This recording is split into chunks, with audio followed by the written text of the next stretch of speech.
அனைவருக்கும் இனிய வணக்கம். நான் உங்கள் மதுரை ராமகிருஷ்ணன். இந்த காலை பொழுதை ஒரு கருத்து நிறைந்த ஒரு பொழுதாக மாற்றிவிட மாட்டோமா?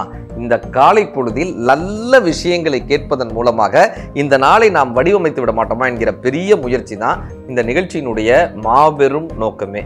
எல்லாருக்குமே ஒரு ஆசை என்ன தெரியுமா சார்? எல்லாருக்கும் ஒரு பெரிய ஆசை. இந்த சூரிய வம்சம் படத்துல ஒரு பாட்டு வரும், நட்சத்திர ஜன்னலில் வாடம் அப்படின்னோடனே அப்படியே அந்த ஒரு நாள்ல அந்த வாழ்க்கையே மாறிடும். ஒரே ஒரு பாட்டு, அந்த பாட்டில் அப்படியே சரத்குமார் சார் பெருசாகிடுவாங்க, தேவயானி மேடம் கலெக்டர் ஆகிடுவாங்க. இப்படி ஒரு நாளில் நம்ம வாழ்க்கை மாறிடாதா? வெற்றி கொடிக்கட்டு படைகளை முட்டும் வரை முட்டு அப்படின்னு ஒரு பாட்டு வரலாம், அப்படியே ரஜினிகாந்த் சார் மாறிடுவார். அப்படி நம்ம வாழ்க்கை மாறிடாதா? அதில் ஒரு அழகான வார்த்தையில் இருப்பாங்க, வாழ்க்கையில் 1000 தடைகளப்பா, தடைகளும் உனக்கு ஒரு படிக்கல்லப்பான்னு இருப்பாங்க. எப்போ தெரியுமா நம்ம வாழ்க்கை மாறும்? தடைகள் எல்லாம் படிக்கல்லாக மாற்றினால் மட்டும்தான் நம்ம வாழ்க்கை மாறும். வாழ்க்கை ஒரு நாளில் மாறாது, ஆனா ஒவ்வொரு நாளாக மாறும். ஒவ்வொரு நாள் கன்சிஸ்டன்சி சார், நம்ம உழைப்பினுடைய கன்சிஸ்டன்சி நம்மளை வந்து ஜெயிக்க வைக்குங்க. இப்போ சமீபத்தில் F1 ஃபார்முலா ரேஸ், அந்த ரேஸ் பார்க்குறோம். அதில் ஜெயிக்கிறாங்க, அவ்வளவு போராட்டம் சார். அந்த ரேஸை நீங்கள் ஓட்டுறது 300 கிலோமீட்டர் ஸ்பீடில் ஓட்டணும். அந்த காரை 300 கிலோமீட்டர் ஸ்பீடில் ஓட்டணும்.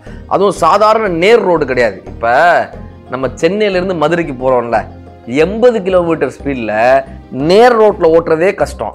300 கிலோமீட்டர் ஸ்பீடில் அந்த ட்ராக்ல ஒருத்தர் ஓட்டுறாரு சார். அப்படி வெஸ்பன் அப்படின்றவர் ஜெயிக்கிறாரு.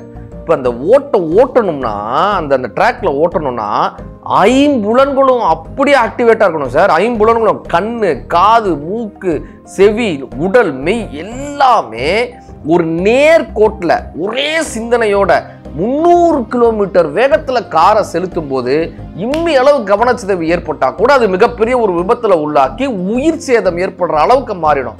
ஒருத்தரால 5 புலன்களையும் ஒரு நேரத்தில் அடக்கி ஒரு செயலில் கவனத்தை குவிக்க முடியும்னா அது ஒரு மிகப்பெரிய தியான பயிற்சிங்க, மிகப்பெரிய தவ பயிற்சிங்க.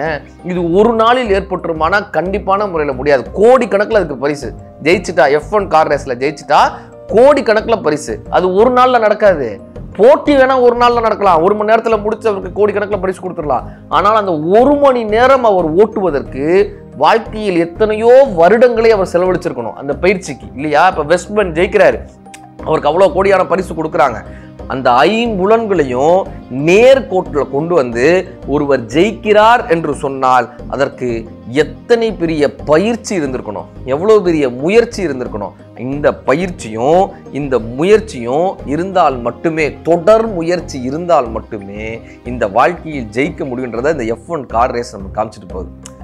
சமயத்தில் நான் ரொம்ப படித்த நீதி கதைகள்னு ஒரு புத்தகம், நீதி கதைகள் புத்தகத்தில் வாங்கின புத்தகம், நீதி கதைகள். அதில் ரொம்ப ரசித்த ஒரு கதை, கடவுள் என்ன பண்ணாரா, இந்த வருணதேவனை கூப்பிட்டாரா. அதாவது மழை பெய்ய வைக்கிறார்ல வருணதேவர், அவர் கூப்பிட்டு சொன்னாரா, இந்த பாருப்பா, பூமியில பாவம் அதிகமாயிடுச்சு, பாவங்கள் அதிகமாயிடுச்சு, இந்த பூமிக்கு இனிமேல் மழையே பெய்ய வேணாம், பாவம் அதிகமாக பண்ணுறாங்க, மழையே பெய்யாதுன்னு சொல்லிட்டு போயிட்டார். இப்போ வருணதேவர் என்ன பண்ணுறாரு, தன்னோட அசிஸ்டண்ட், அந்த அசிஸ்டண்ட்டை கூப்பிட்டு சொல்கிறாரு, இந்த மாதிரி. இந்த அசிஸ்டண்ட் என்ன பண்ணுவாருன்னா சங்கு ஊதணும், பூமியிலிருந்து சங்கு ஊதுனா வருணதேவர் மேலேருந்து மழை பெய்ய வைப்பார். இந்த அசிஸ்டண்ட் பூமியில தான் இருப்பார், இங்கேயும் அங்கேயுமா இருப்பார்.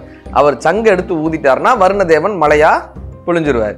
இப்போ அந்த அசிஸ்டண்ட்டை கூப்பிட்டு சொல்கிறாரு, இந்த பாரு, இனிமேல் நீ சங்க ஊதாத, கடவுளுடைய உத்தரவு, அவர் சொல்கிற வரைக்கும் நம்ம சங்க எடுத்து ஊதக்கூடாது, இது வந்து கடவுள் உத்தரவுன்ட்டு போயிட்டார். இப்போ இந்த அசிஸ்டண்ட்டில் பூமியில் இப்படி சுற்றிட்டே இருக்காரு, 5 வருஷம் ஆகுது, 6 வருஷம் ஆகுது, இவர் இப்படியே சுற்றிட்டே இருக்காரு, மழையே இல்லை சார். 6 வருஷமாக மழையே கிடையாது சார். ஆனாலும் கூட ஒரு விவசாயி என்ன பண்ணுறாரு, தினம் போய் நிலத்தில் உழுகிறார், தினம் போய் நிலத்தில் உழைக்கிறார், தினம் போய் அங்கே அந்த வரப்பெல்லாம் இது பண்ணுறாரு, தினம் போய் உழைக்கிறார். இப்போ இந்த வருணதேவரோட அசிஸ்டண்ட் இருப்பார்ல, அந்த தேவன், அவர் போய் கேட்குறாரு, ஏங்க உழைக்கிறீங்க, ஏங்க தினம் கஷ்டப்படுறீங்க, அதான் மழை பெய்யாதுன்னு தெரியுதுல்ல, 6 வருஷமாக மழை பெய்யல, இன்னும் ஏங்க கஷ்டப்படுறீங்கன்னு. அப்போ அந்த விவசாயி சொன்னாரா, நான் தினம் உழைக்காமல் இருந்தேன்னா என்னுடைய விவசாயம் எனக்கு மறந்து போயிடும், தினம் உழைக்காமல் இருந்தேன்னா எப்படி விவசாயம் பண்ணுறதுன்றது எனக்கு மறந்து போயிடும், ஏற்கலப்பை எப்படி தொடுறதுன்னு மறந்து போயிடும், எப்படி பயிர் பண்ணுறதுன்றது மறந்து போயிடும், என்னுடைய உழைப்பு எனக்கு மறக்காமல் இருப்பதற்கு நான் உழைக்கிறேன்னு அந்த விவசாயி உழைக்கிறார்.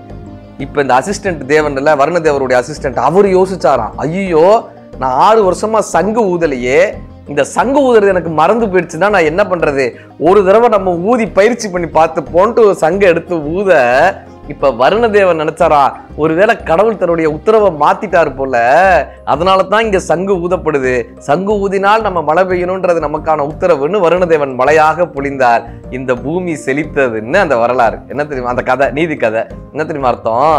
தெய்வத்தால் ஆகாது எனினும் முயற்சி தன் நெய் வருத்த கூலி தரும்னு ஒரு திருக்குறள் இருக்கும் சார். என்ன அழகுங்க. தெய்வமே இது முடியாதுன்னு போனா கூட நம்ம கடினமான உழைப்பு தினமும் உழைக்கும் போது அந்த உழைப்பிற்கான பலன் வருமாங்க. உழைப்பிற்கான பலன். சார் எனக்கு வயசு 20 தாங்க ஆகுது, நான் எப்படிங்க இதெல்லாம் சாதிக்க முடியும்?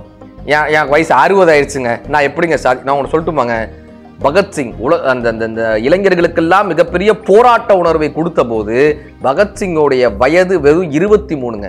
காரல் மார்க்ஸ் தாஸ் மூலதனம் என்கிற ஒரு புத்தகத்தை எழுதி மக்களுக்கெல்லாம் புரட்சியை உருவாக்க வேண்டும் என்று நினைத்த போது, மார்க்ஸ் இந்த மார்க்சிய சிந்தனையை கொடுக்க வேண்டும் என்று நினைத்த போது அவருடைய வயது வெறும் 23ங்க. உலகையே புரட்டி போட்டானே மாவீரன் நெப்போலியன், அவ்வளோ பெரிய வீரனாக வந்தப்போ அவருடைய வயசு வெறும் 24 சார். உலகத்தையே ஜெயிச்சாரே அலெக்சாண்டர், அவருடைய வயது வெறும் 32ங்க. புவியீர்ப்பு விசை கண்டுபிடிச்சாரே நியூட்டன், அப்ப அவருடைய வயது வெறும் 23. இசையினுடைய சக்கரவர்த்தின்னு வந்தாரே மார்க்கோனி, அப்ப அவருடைய வயசு வெறும் 23. வயது ஒரு தடையே கிடையாது சார், வயது தடையே கிடையாது. தொடர்ந்த நல்ல சிந்தனையும் நல்ல உழைப்பும். அதனால தானே எழுதுனாங்க, ஒரு கனவு இருந்தால் அதை தினம் முயன்றால் ஒரு நாளில் நிஜமாகும், ஒரு நாளில் நிஜமாகும்.